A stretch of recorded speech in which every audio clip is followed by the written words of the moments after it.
नमस्ते दोस्तों, मेरा नाम युकी है और मैं एक जासूस हूँ और आज मैं जानवरों के कानों की जासूसी करने वाली हूँ।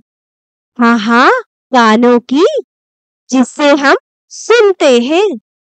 आपने कभी ध्यान दिया है, हर जानवर के कान एक जैसे नहीं होते।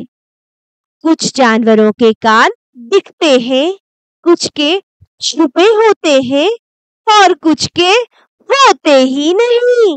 वो देखो, हाथी, इसके तो बड़े बड़े पंख जैसे कान होते हैं। साफ साफ दिखाई दे रहे हैं ना। तो हाथी के बारे में हम कहेंगे कि हाथी के बड़े बड़े कान होते हैं। अब जरा मेरे ही कानों को देख लो, छोटे छोटे प्यारे कान, लेकिन साफ साफ दिखते हैं। मतलब मेरी जैसी सभी बिल्लियों के कान दिखाई देते हैं। लेकिन अब बात करते हैं प्यारी सी गिलहरी की। इसके कान छोटे होते हैं और वो बालों में छिप जाते हैं। तो हम कहेंगे कि गिलहरी के कान दिखते नहीं हैं, पर होते जरूर हैं और बालों से छुपे होते हैं। अब आता है मेरा पसंदीदा सवाल, क्या सांप के भी कान होते हैं? शायद नहीं, मैंने तो नहीं देखे। तो फिर वो सुनता कैसे होगा? ओहो, इसका मतलब बिना कानों के भी सुन लेता है।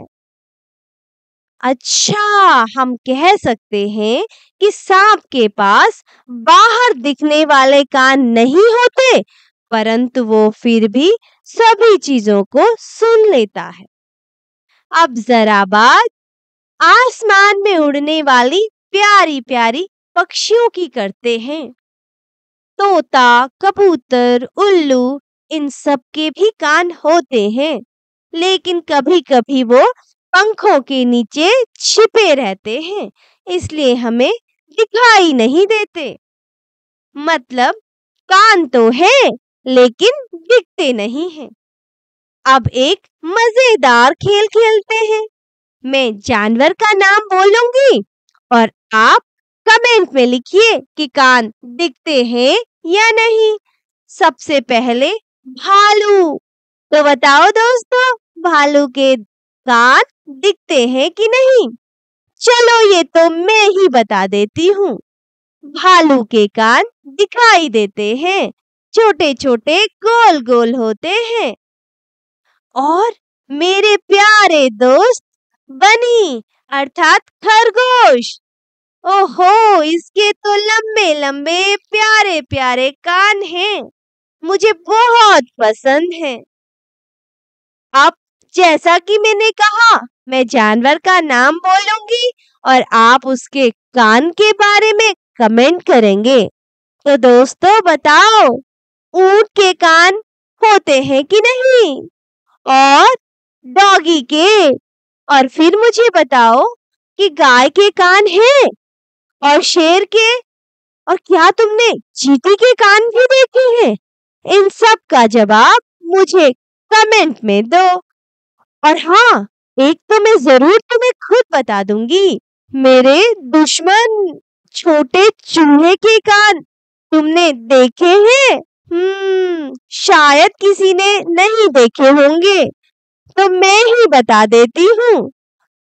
चूहे के कान होते हैं, बहुत छोटे होते हैं और मैं चूहे के कान पकड़ करके भी उससे खेलती हूँ। तो दोस्तों, आज की इस जासूसी के बाद मुझे ये समझ में आया कि जानवरों के कान उनकी जरूरत के अनुसार बने हैं। किसी को तेज सुनना है, या यूं कहूं कि कोई अपने बड़े बड़े कानों से तेज सुनता है और कोई तो बिना कान के भी सुन लेता है। अब हमें क्या करना चाहिए? बस मैं तो यही कहूंगी कि जानवरों का ध्यान रखना चाहिए और प्रकृति की हर चीज का आदर करना चाहिए। तो दोस्तों, आज के लिए इतना ही। मेरी आज की जासूसी पूरी हुई। अब तुम किसी जानवर को देखो तो उसके कान जरूर देखना और याद रखना, कान से कान तक भी एक मजेदार यात्रा होती है। अब मैं चलती हूँ, फिर मिलेंगे एक नई खोज के साथ। तब तक के लिए बाय बाय।